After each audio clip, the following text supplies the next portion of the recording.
Ang pagiging overseas Filipino worker ay isa sa pinakamalaking sakripisyo ng isang Pilipino. Hindi lamang para sa mas magandang oportunidad, kundi bilang pagpapakita ng pagmamahal at sakripisyo para sa pamilya. Ito ay nangangahulugan ng pagharap sa hamon ng pagiging malayo sa mahal sa buhay, pakikibagay sa ibang kultura at pagtanggap sa kawalang katiyakan sa ibang bansa. Sa interviewing ito, malalaman natin ang mga naging karanasan, mabuti at masama ng isang dating OFW. Good afternoon po. On behalf of our group mates po, ako po si Nadine Angeles. Ako po si Mariel Pasco. Kami po ay students from Southern Luzon State University. First year students po, taking Bachelor of Science in Civil Engineering. So bilang subject requirement po namin sa the contemporary world, kami po ay naatasang mag-interview po ng former or current na migrant worker or migrant po. Bago po ang lahat, pwede ko bang magpakilala po muna? Ako si Salve Ibarola, former OFW. Actually, 3 bansa ang pinanggalingan ko. Una sa Saudi Arabia, naging DH ako ng 2 years. Tapos ko naman yung kontrata ko, okay naman. Then, 1 year ako sa Hong Kong. Actually, ang kontrata ko 2 years. Naging nani ako, pero hindi ko natapos yung kontrata. Dahil yung aking amo ay nag-migrate sa UK, hindi naman nila ako pwedeng isama. So, wala akong magagawa kundi bumalik sa bansang Pilipinas. Then, 2011, nag-start ako pumunta ng United Arab Emirates. Doon ako nagtagal ng 12 years. 12 years ako doon. Yun.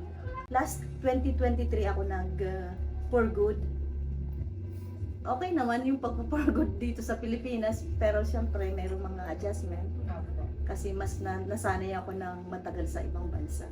Bali, anong year po kayo yung una pong alis niyo? Nag-start ako ng maging OFW 1997.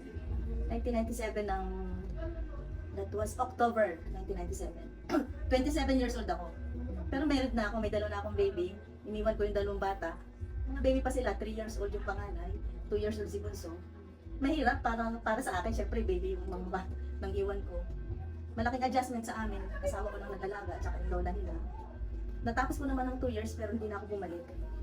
After ng 2 years, nag-stay muna ako, pinalaki ko sila, nilagaan ko ng nursery kinder hanggang makatapos ng elementary.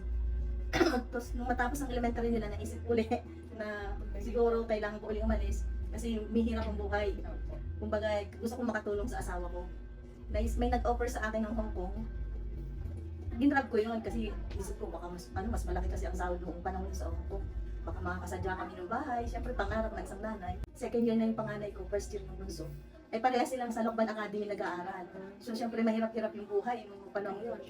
Kaya napilitan akong pumunta ng Hong Kong. Pero nahirapan din naman ako doon. Gawa nga ng iba rin kasi yung trabaho ng nag-alaga ako ng kambal. Yung 2 baby mahirap pagsabayin. Mag-isa ka lang, kumbaga yung isa doon padededehin mo, yung isa ay nasa chair na ngayon, swing-swing mo lang siya.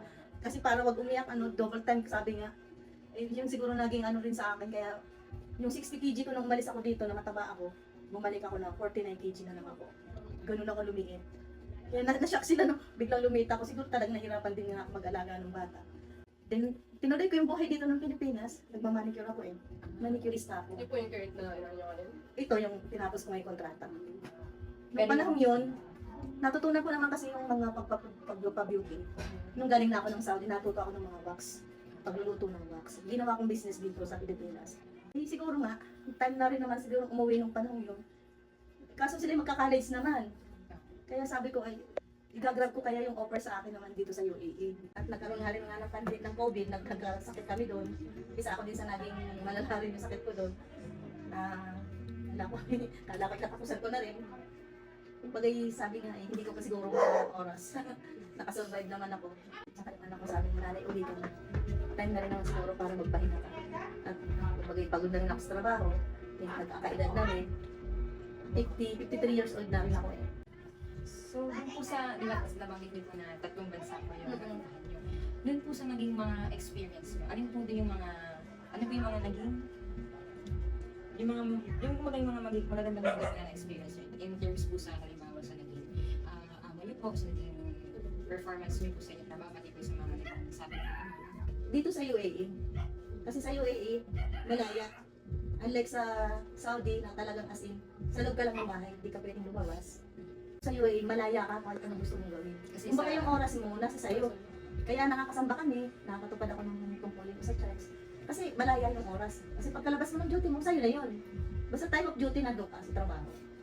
Kumbaga yung na-experience ko yung masaya doon na ano, tsaka ang higit sa lahat, yung nakakasamba ako, nakakatupad ng tungkulin sa church. Yun ang pinaka-importante, yung malaya ka nakakatupad ng tungkulin. So, bukod po dun sa, meron po kayong, kapag nakakapag-alat po kayo ng time sa iba't ibang bagay para mag-send ninyo, para po sa paglilingkod sa Diyos. Doon naman po, ano naman po yung naging magandang epekto po, or like, naging impact, magandang impact po nung pag natrabaho niyo po sa ibang bansa, sa bago sa pamilya ninyo. Ganun po. Ano, kasi, kumbaga, kahit magkakalayo kami, parang nandun pa rin kami magkakalapit kasi yung communication, hindi nawawala. Saka nung that time dito sa UAE, mayroon ng cellphone. Unlike nung nasa Saudi ako na walang as in, sulat-sulat. Ang sulat noon, isang buwan bago makarating dito sa Pilipinas, isang buwan din bago makarating yung answer doon sa Saudi. Kumbaga, yung luha mo'y panis na, kumbaga yung ano, bago pumarating yung sagot. Ganun ka worse nung una. And unlike nung huli na, yung communication namin, andyan. Kumbaga, may cellphone, kahit mahal yung load, okay lang kasi sa family mo naman gagamitin. Kumbaga, naging ano din kami, naging intact din yung samahan namin mag-anak. Kahit nasabi na ako nasa malayo, andun pa rin yung samahan namin. Saka sabi nga, natuto yung mga anak ko, naging mas lalong mapagmahal, naging mas ma-close sa amin, sa isa't isa. Tsaka, syempre, may pera. Kumbaga, kahit pa paano, nabibili na gagamit ko na sa mabuti ng pera. Nakakabili rin ako ng kumbaga ng regalo sa mga bata, kahit pa paano. Kasi, maluwag-luwag. Kumbaga, sabi mahirap na, malaki naman yung, kumbaga yung mahirap ang pamumuhay, malaki-laki naman yung sinasahod. Tsaka nakasadya din naman kami ng motor, kahit pa paano. Yung mga bata namin nagsikap pag-aaral. Ano ba naging challenges niyo during na nasa ibang bansa? Ano po kaya yung mga naging challenges na talagang sabi niyo bibitaw na ba ako? Eh, ano kasi, ano dyan talagang, masakit halimbawa yung isang mong kamag-anak, isang mong anak, asawa mo may sakit. Yun ang napakasakit na hindi mo sila madamayan dahil nandun ka nga sa malayo. Kumbaga, paano mo sila matutulungan? Eh, hindi mo nga kaya dahil nandun ka nga. Halimbawa, parang, sana nandun ako na natutulungan ko siya. Example yung asawa ko, nagpapakumpay siya mag-isa. Ka talagang dumating yung mga ganyan. Iiyak at iiyak ka na lang kasi wala ka namang, number one naman talaga yung panalangin sa ama. Panalangin yung talagang kasama ng isang kagaya namin OFW. Magiging matatag ka, magiging strong ka kahit mahina ka. Yun. Kasi ang pinaglalaban mo dyan, sa pamilya mo, yung pangarap ng mga anak. Nung bale, nga po, mahirap nga pong malayo sa pamilya, sa mga anak, pati po sa asawa. Hindi nung kung, di ba nasabi niyo po kayo na parang 2 years old pa lang po ba sila nung kayo po ay unang beses po kayo umalis sa ibang bansa. Nung, since bata po sila nun, nagkaroon po ba ng parang gap po sa inyong relationship? Wala naman. Wala naman kasi yung asawa ko naman ay masig ang may tungkulin sa church. Saka na ano niya yung mga bata, naalagaan lang mabuti. Wala naman. Pagka lang kakasakit ng mga bata, yun lang nagiging ano ko. Parang gustong-gusto ko nang umuwi na hindi mo naman kayang gawin. Kasi nga, buti kung Manila lang yun na pwedeng i-travel by land. Hindi naman. Tsaka, mas naging intact na yung aming relationship nung kahit Gusto wala. nila ito. Oo, kasi nga yung asawa ko naman marunong siya mag-guide sa mga bata. Kahit wala ako, kahit picture lang, ayun, mami nyo, ganyan. Ay, nagpa-flying kiss pa daw yung aking gusto noon bago matulog. Kumbaga parang naisip niya na, nandyan lang ako sa kanila. Pero nang dumating ako, ayaw niya lumapit sa akin yung bunso. Kasi parang bukod sa nahihiya, parang, nanay ko na ba to? Nanay ko ba to? Parang gano'n kasi, 2 taon nga lang yun eh. Unlike dito nang sa UAE na ako'y nakaka-uwi lang din. Every 2 years naman umuwi ako. Kaya kumbaga sa amin ay napakadali. Walang hassle yung aming relationship kahit na kahit ako malayo. Tsaka hindi ako talaga tumitigil na I don't care kung bakit gumastos ako ng mahal na load. Basta natawagan ko sila, ma-message ko sila, masabihan ko sila na ingat kayo. Ganon. Kasi nasa tao din yun eh. Yung communication is the best way, sabi nga.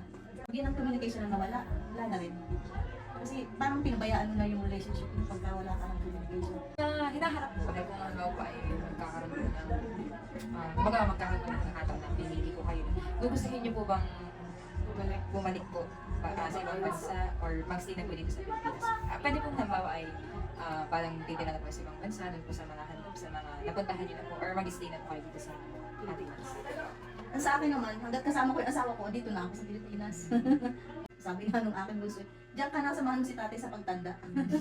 Magayon sabi nga ng mga bata, masarap na kami sama-sama. Kahit na mahirap ang buhay, magkakasama kayo. Sabi nga, 15 years. nawala ako dito sa bansa. Wala man akong sariling bahay kasi nag-rent pa rin din ako. Hindi ko naman yung inaano na, ano masasabihin ng ibang tao? Ay, talog-talog sa abroad, hindi naman ako sa ng bahay. Hindi ako nahihiya. Bakit? Ba't ko ikahihiya yun? Ako paaral ako ng anak kasi dito sa Pilipinas, education ang unang priority ng isang magulang. Kumbaga nga kaming apat, nasa apat na sulok kami ng mundo. Kumbaga, yung anak ko ay nandito yung babae ko, yung panganay ko nasa Manila, yung kasama nila yung tatay. Ako ay nando sa malayo. Kumbaga, mahirap para sa amin pero nakaya naman. Basta yung mga anak mo lang ay napalaki mo ng maayos. Hindi naman sila magbibigay ng sakit sa ulo. Thank you po sa inyong time, sa inyong pong pagkikwento ng inyong napaka-meaningful po na experience niyo sa abroad.